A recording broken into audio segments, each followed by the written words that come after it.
నమస్తే. 23rd December 2019 the Hindu editorial explanation in తెలుగుకి స్వాగతం. నా పేరు అపర్ణ.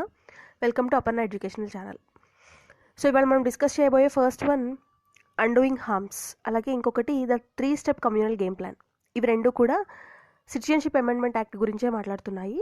అలాగే ఈ 3 స్టెప్ ఏంటంటే, ఒకటి citizenship amendment act first step, second step NRC, third step NPR, national population registry.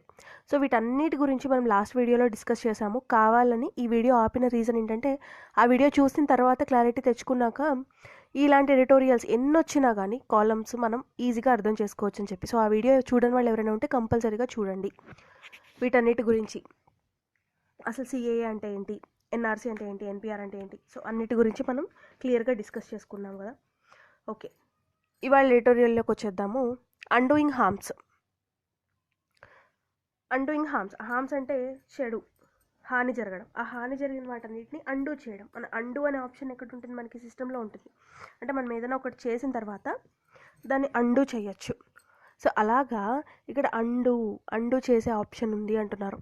ఎలా ఉంది అనేది ఈ ఎడిటోరియల్లో గవర్నమెంట్కి ఏం చేయొచ్చు అని చెప్పి కొన్ని సజెషన్స్ అనేవి ఇస్తుంది ఈ ఆర్టికల్ అనేది. సో ఏమేమి సజెషన్స్ ఇచ్చారు సిఏఏ గురించి, ఇప్పుడు వస్తున్న గొడవలు వీటన్నిటిని పోగొట్టడం కోసం. అంటే making the CAA non discriminatory. ఇప్పుడు సిటిజన్షిప్ అమెండ్మెంట్ యాక్ట్ అనేది సెక్యులరిజంకి వ్యతిరేకంగా ఉంది, అన్ఈక్వాలిటీని తెలుపుతోంది. సో ఈక్వాలిటీ, సెక్యులరిజం అనే కాన్స్టిట్యూషనల్ వాల్యూస్ ఏవైతే ఉన్నాయో అవి దెబ్బతీసేలాగా ఉంది. That's why article 14 and article 21ని అది దానికి వైలేట్ చేస్తుంది అని చెప్పి చదువుకున్నాం కదా. సో ఈ నాన్ డిస్క్రిమినేటరీ ఏదైతే ఉందో ఆ డిస్క్రిమినేటరీని పోగొడితే దాన్ని నాన్ డిస్క్రిమినేటరీ చేస్తే that is the only way to dispel fears. So dispel అంటే పోగొట్టడం. ఈ భయాల్ని, ప్రజల్లో ఏవైతే అనవసరమైన భయాలు ఉన్నాయో వాటిని పోగొట్టే అవకాశం ఉంటుంది. As the centre tries to fend off criticism, government ఏం చేస్తోంది, సెంట్రల్ గవర్నమెంట్ అనేది ఫెండ్ ఆఫ్ అంటే తప్పించుకోవడానికి చూస్తోంది క్రిటిసిజం. దాని పట్ల వస్తున్న విమర్శలు ఏవైతే ఉన్నాయో, ఏం విమర్శలు, సిటిజన్షిప్ అమెండ్మెంట్ యాక్ట్కి సంబంధించి దాని మీద వస్తున్న విమర్శలు ఏవైతే ఉన్నాయో, excludes Muslims from its beneficial provisions. అది ఇచ్చిన 3 కంట్రీస్ నుంచి 6 కమ్యూనిటీస్లో ముస్లిమ్స్ని ఇంక్లూడ్ చేయలేదు. సో ఎక్స్క్లూడ్ చేసింది. ఈ ఎక్స్క్లూడ్ చేయడం ఏదైతే ఉందో దాని బెనిఫిషియల్ ప్రొవిజన్స్ నుంచి. బెనిఫిషియల్ ప్రొవిజన్స్ ఏంటి, ఇక్కడ వాళ్ళకి సిటిజన్షిప్ క్లెయిమ్ చేసుకునే అవకాశం, that is a benefit. And quell strident protest. Quell అంటే ఇక్కడ అరికట్టడం. స్ట్రైడెంట్ అంటే చాలా తీవ్రంగా వస్తున్న ప్రొటెస్ట్లు, నిరసనలు ఏవైతే ఉన్నాయో వాటిని అరికట్టడం కోసం గవర్నమెంట్ అనేది ఇట్ మస్ట్ లుక్ ఏం చేయాలి, for ways to undo the incalculable harm caused by fear set off by the law. ఈ లా అంటే సిటిజన్షిప్ అమెండ్మెంట్ యాక్ట్, ఈ లా ఏదైతే ఉందో ఈ చట్టం వల్ల ఉదయించిన ఫియర్స్ అంటే భయాలు ఏవైతే ఉన్నాయో వాటి వల్ల వచ్చే హానిని పోగొట్టుకోవడం, అండూ చేయడం కోసం ఇవి చేయాల్సి ఉంటుంది. Indications that it is open to suggestions on the rules to implement the CAR welcome. Citizenship amendment act సంబంధించి కొన్ని మార్పులు చేయడానికి, ఆ రూల్స్ అనే దాన్ని అమలు చేయడానికి, ప్రజల నుంచి కొంత సజెషన్స్ తీసుకోవడానికి గవర్నమెంట్ అనేది ఓపెన్ చేసింది అనే ఇండికేషన్స్ ఏవైతే ఉన్నాయో అవి వెల్కమ్, నిజంగా మనం స్వాగతించదగ్గవే. హవెవర్ కానీ these should not be confine to the proposed rules. ఈ ఓపెన్ చేసినవి ఏవైతే ఉన్నాయో సజెషన్స్, అవి కన్ఫైన్డ్ రూల్స్ ప్రకారమే ఉండాలి, ప్రపోజ్డ్ రూల్స్ ప్రకారమే ఉండాలి అని పెట్టకూడదు. The government must heed the call for meaningful changes. Government అనేది హీడ్ అంటే జాగ్రత్త పడాలి. అది ఇచ్చిన పిలుపు ఏదైతే ఉందో మీనింగ్ఫుల్ చేంజెస్ కోసము, మన కంట్రీలో ఉన్న ఫియర్స్, భయాల్ని పోగొట్టడం కోసం, కంట్రీని ఇబ్బంది పెడుతున్న భయాల్ని పోగొట్టడం కోసం, ఎస్పెషల్లీ మైనారిటీస్లో ఉన్న భయాల్ని పోగొట్టడం కోసం, ఆ మీనింగ్ఫుల్ చేంజెస్ కోసం అది గవర్నమెంట్ జాగ్రత్త పడాలి. The stated objective is the fast tracking of applications. అసలు ఇక్కడ ఆబ్జెక్టివ్ ఏంటి, గవర్నమెంట్ చెప్పింది సిటిజన్షిప్ అమెండ్మెంట్ యాక్ట్ వల్ల ఈ అప్లికేషన్స్ ఏవైతే ఉన్నాయో సిటిజన్షిప్ కోసము ఫ్రమ్ ఈ 3 ముస్లిం మెజారిటీ కంట్రీస్ నుంచి వచ్చిన ఈ సిక్, క్రిస్టియన్, ఈ 6 ఏవైతే ఉన్నాయో వాళ్ళవి తొందరగా చేయాలి సిటిజన్షిప్ కోసం, న్యాచురలైజేషన్ పద్ధతిలో. అంటే 6 ఏళ్ళుగా ఇక్కడి నుంచి ఉంటున్న వాళ్ళు. కానీ ఈ ఎయిమ్ మంచిదే, కానీ ఈ ఎయిమ్ కాన్స్టిట్యూషన్ని వైలేట్ చేయకుండా చేయలేమా మనము, అది ఇక్కడ అడుగుతున్నారు. Can this be achieved without violating the constitution or its secular ideas. Constitution యొక్క సెక్యులర్ ఐడియాస్ని, కాన్స్టిట్యూషన్ని వైలేట్ చేయకుండా మనం చేయలేమా? ఎస్, చేయగలము. దానికి ఏం చేయాలి? The first step would be further amend the act even by an ordinance. ఒక ఆర్డినెన్స్ అయినా వేసి యాక్ట్ని మళ్ళీ అమెండ్ చేయాలి, ఫర్దర్ అమెండ్ చేయాలి. ఏమని? ఈ రిలీజియన్ స్పెసిఫిక్ వర్డింగ్ ఏదైతే ఉందో మీరు ఈ ఆరిటికే ఇస్తాము అనేది దాన్ని మార్చాలి. దాన్ని ఎక్స్ప్లిసిట్గా ఏమని స్పష్టం చేయాలి? The benefit would be open to all undocumented migrants who can persecution their home countries. వాళ్ళ హోమ్ కంట్రీస్ నుంచి వచ్చిన ఎవరైనా సరే, వాళ్ళు యార్ కమ్యూనిటీసే కాదు, అందరికీ మేము ఇస్తాము సిటిజన్షిప్ అనేలాగా మార్చాలి. ఈ హిందూ, సిక్, క్రిస్టియన్, బుద్ధిస్ట్నే మేము అలౌ చేస్తాము ఈ 6 years నుంచి ఉంటున్న వాళ్ళని అని చెప్తూ ఈ ముస్లిమ్స్ మీద వాళ్ళకి అడ్డంకి విధించడం అనేది మంచిది కాదు. So there is no need, అవసరం లేదు. It is only an enabling law. ఇదేంటి? ఈ లా అనేది ఎవరికి సిటిజన్షిప్ తీసేసేది కాదు, సిటిజన్షిప్ లేని వాళ్ళకి ఇచ్చేది, ఎనేబ్లింగ్ లా.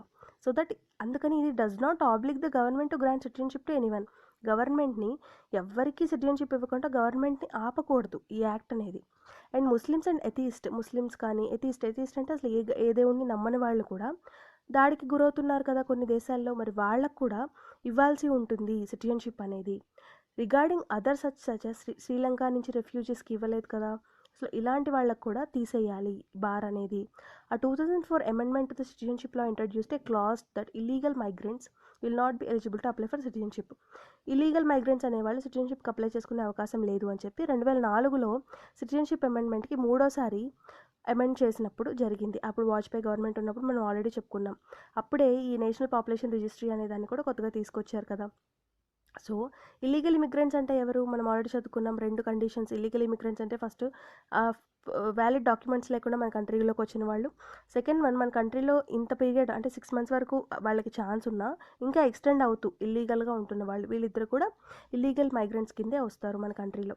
సో ఇలాంటి ఇల్లీగల్ మైగ్రెంట్స్ ఎవరైతే ఉంటారో వాళ్ళకు కూడా మనం ప్రొవిజన్ని కల్పించాలి, వాళ్ళు కనుక రెఫ్యూజీస్ అయితే. ఈ provision of citizenship to remove illegal tag from non Muslim minorities for Bangladesh, Afghanistan and Pakistan. So illegal tag అనేది వాళ్ళ నుంచి తీసేసి వాళ్ళకి సిటిజన్షిప్ ఇవ్వడమే కదా అసలు దీని ఎయిమ్. అలాంటప్పుడు ఇల్లీగల్ మైగ్రెంట్స్ అనేదాన్ని ఈ ఓన్లీ ఈ 3 కంట్రీస్కే, ఈ 6 కమ్యూనిటీస్కి అనేదాన్ని డ్రాప్ చేసేసి అందరికీ ఆ జనరల్ ఎనేబ్లింగ్ ప్రొవిజన్ అనేదాన్ని కల్పించాలి. అంటే ఏ కంట్రీ నుంచి వచ్చినా వాళ్ళు ఏ కమ్యూనిటీ అయినా సరే మేము వాళ్ళకి ఇస్తాము అని చెప్పి ఒక జనరల్ ఎనేబ్లింగ్ అనేది చేయాల్సిన అవసరం ఉంది for the purpose of giving the citizenship to any persecuted people. So అప్పుడు this would be not discriminatory. అప్పుడు ఇది ఏ వివక్ష చూపించని విధంగా ఉంటుంది, without obligation to grant citizenship. So వాళ్ళకి సిటిజన్షిప్ ఇవ్వడానికి ఎటువంటి అడ్డంకి ఉండదు. ఫైనల్గా India should enact refugee law. India అనేది ఒక రెఫ్యూజీ లాని ఎనాక్ట్ చేయాలి. అంటే ఎలాంటి రెఫ్యూజీస్ అయినా ఇండియాలోకి వస్తే వాళ్ళ కండిషన్స్ ఫాలో అయితే, ఏమని ప్రాసిక్యూషన్కి గురయ్యామని, 6 ఏళ్ళ నుంచి ఇక్కడ ఉంటున్నామని, ఈ కండిషన్స్ ఫాలో అయితే వాళ్ళకి మేము సిటిజన్షిప్ ఇస్తాము అని చెప్పి ఒక కన్ఫైన్మెంట్ లా అనేదాన్ని పెట్టాలి. సో దట్ ఆ రెఫ్యూజీస్ అందరినీ మనం ప్రొటెక్ట్ చేసేలాగా. If the fear is that people may seek permanent asylum, అంటే పీపుల్ అనేవాళ్ళు దీన్ని అవకాశంగా తీసుకుని వాళ్ళు పర్మనెంట్గా ఆశ్రయం తీసుకుంటారు మన దాంట్లో అనే భయం ఏదన్నా ఉంటే, ఆ భయం మనం పడాల్సిన అవసరం లేదు, ఇండియా పడాల్సిన అవసరం లేదు. ఎందుకని? యునైటెడ్ నేషన్స్కి సంబంధించిన యుఎన్హెచ్సిఆర్ అనే ఆర్గనైజేషన్ వాళ్ళకి వాలంటరీ రిపాట్రియేషన్ అవకాశాన్ని కల్పిస్తుంది. అదే చూసుకుంటుంది దగ్గరుండి. వేరే కంట్రీ నుంచి వస్తే ఆ కంట్రీతో మాట్లాడి వాళ్ళు మళ్ళీ వెనక్కి వాళ్ళ స్వదేశానికి వెళ్ళే అవకాశం ఉండేలాగా చూస్తుంది maximum.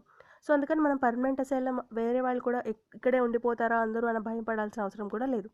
So without rendering long term refugees eligible for applying for citizenship. So ఈ లాంగ్ టర్మ్లో ఎక్కువ మంది ఉంటారు అని అనుకోవాల్సిన అవసరం లేదు. సో అందుకని finally the government must end the process. Government ఏం చేయాలి? ఎన్పిఆర్ అనే ప్రాసెస్ని ఎండ్ చేసేయాలి. ఈ సిటిజన్షిప్ రిజిస్టర్ అనే ఎన్ఆర్సీ అనే పెట్టాలనే దాన్ని తీసేసేయాలి. ఎన్పిఆర్ అనే దాన్ని డ్రాప్ చేసేసుకోవాలి. దానివల్ల నో గుడ్ విల్ కమ్, దానివల్ల మంచి ఏం జరగదు. ఈ పెయిన్ నుంచి తప్పించుకోగలిగే అవకాశం ఉంది కాబట్టి తప్పించుకునేలాగా చూడాలి. అదే ఎడిటోరియల్లో చెప్తున్నారు. Next one, 3-step communal game plan. ఇది ఆల్రెడీ మనం లాస్ట్ వీడియోలో డిస్కస్ చేసాం కదా. Citizenship amendment act, NPR and NRC, దీనివల్ల మిగిలిపోయే కొంతమంది సిటిజన్షిప్ లేకుండా మిగిలిపోయే అవకాశం ఉంటుంది. వాళ్ళు ఒక టార్చరస్ ప్రాసెస్కి గురవ్వాల్సి ఉంటుంది వాళ్ళ సిటిజన్షిప్ ప్రూవ్ చేసుకోవడం కోసం.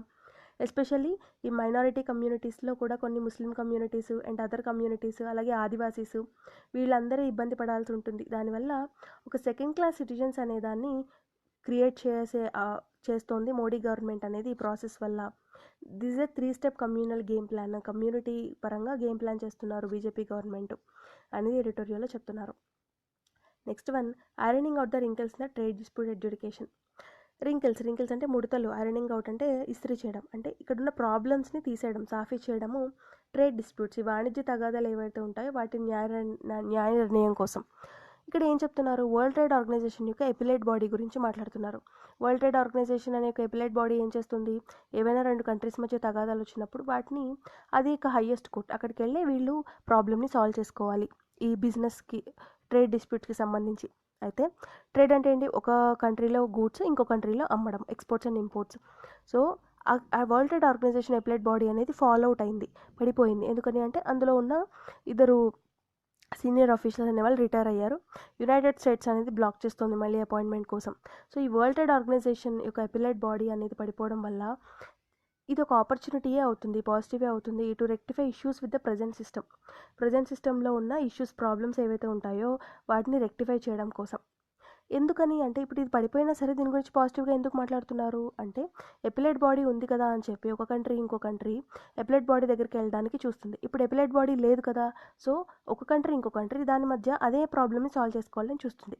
ఇప్పుడు ఫర్ ఎగ్జాంపుల్ ఇండియా చూద్దాం, యునైటెడ్ స్టేట్స్ చూద్దాం. యునైటెడ్ స్టేట్స్కి సంబంధించిన అమెజాన్, ఫ్లిప్కార్ట్ వీటన్నిటి వల్ల అవి వాటికి డీప్ పాకెట్స్ ఉంటాయి, అంటే ఎక్కువగా లాభాలు ఉంటాయి.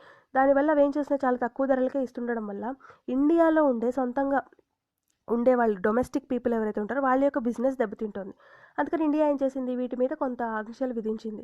దానివల్ల యునైటెడ్ స్టేట్స్ ఏం చేసింది, ఇండియా నుంచి యునైటెడ్ స్టేట్స్కి వెళ్ళే ప్రోడక్ట్స్ మీద అది టారిఫ్స్ విపరీతంగా పెంచేసింది. అప్పుడు ఇండియా ఏం చేసింది, ఓకే అంటే మేము కూడా పెంచుతాం అని చెప్పి ఇండియా రిటాలియేటరీ టారిఫ్స్ మళ్ళీ ప్రతీకారంగా ఇండియా కూడా పెంచింది. సో ఇలాగే అయిపోయింది. ఇప్పుడు వీళ్ళందరూ కలిసి world trade organisation appellate body దగ్గరికి వెళ్తారు. ఇండియా ఎలా చేస్తుందని యునైటెడ్ స్టేట్స్ అక్కడ చెప్తుంది, ఇండియా దాని ప్రాబ్లం చెప్తుంది. అప్పుడు వాళ్ళు ఏదో ఒకటి డెసిషన్ తీసుకుంటారు. కానీ ఇప్పుడు అసలు ఎపిలేట్ బాడీ లేదు కదా అక్కడికి వెళ్ళడానికి. అప్పుడు ఏం చేస్తారు, వీళ్ళే జాగ్రత్త పడతారు. ఇండియన్ గవర్నమెంట్ కానీ యుఎస్ఏ గవర్నమెంట్ కానీ మెచ్యూర్డ్గా ఆలోచించే అవకాశం ఉంటుంది. దానివల్ల మనం రిటాలియేటరీ టారిఫ్ విధించడం కాదు, మనం ఎపిలేట్ బాడీకి వెళ్ళడం కన్నా ముందే మన ప్రాబ్లమ్ని మనమే సాల్వ్ చేసుకోవాలి ఏదో ఒక విధంగా అన్న థాట్లో ఉంటారు. అలాంటప్పుడు ఈ ప్రజెంట్ సిస్టంలో ఉన్న ఇష్యూస్ ఏవైతే ఉన్నాయో అవి రెక్టిఫై అయ్యే ఛాన్స్ ఉంది. అలా ఏ కంట్రీస్ అన్నా చేశాయా, ఎస్ చేశాయి. ఇండోనేషియా అండ్ వియత్నాం ఇవి రెండు కూడా నో ఎపిలేట్ ప్యాక్ట్, అంటే మనం ఎక్కడికి న్యాయ నిర్ణయం కోసం వెళ్ళొద్దు, మన ప్రాబ్లం మనమే సాల్వ్ చేసుకుందాం అనే ఒక మెచ్యూర్డ్ ఆలోచనతో నో ఎపిలేట్ ప్యాక్ట్ అనే వాటిని పెట్టుకున్నాయి. సో అలాగే అన్ని కంట్రీస్ కూడా పెట్టుకునే ఛాన్స్ ఉంది. సో దట్ ఒక ఆపర్చునిటీ, ఈ world trade organisation appellate body అనేది పడిపోవడం కూడా ఒక ఆపర్చునిటీ అవుతుంది ఇప్పుడున్న ప్రాబ్లమ్స్ని రెక్టిఫై చేసుకోవడం కోసం. సో వరల్డ్ ట్రేడ్ ఆర్గనైజేషన్ యొక్క ఎపిలేట్ బాడీ పడిపోవడం వల్ల పాజిటివ్ నెగిటివ్స్ మాట్లాడుకునేటప్పుడు ఇది ఒక పాజిటివ్ యాంగిల్లో చూస్తున్న ఒక పాయింట్ అనమాట. ఇది మనం గుర్తుపెట్టుకోవాల్సిన అవసరం ఉంది. ఓకేనా, ఒకసారి మీరు రీడింగ్ ఇవ్వండి, మీకు ఈజీగా అర్థమైపోతాయి ఈ ఎడిటోరియల్స్ అనేవి కూడా. Thank you so much for watching, have a nice day.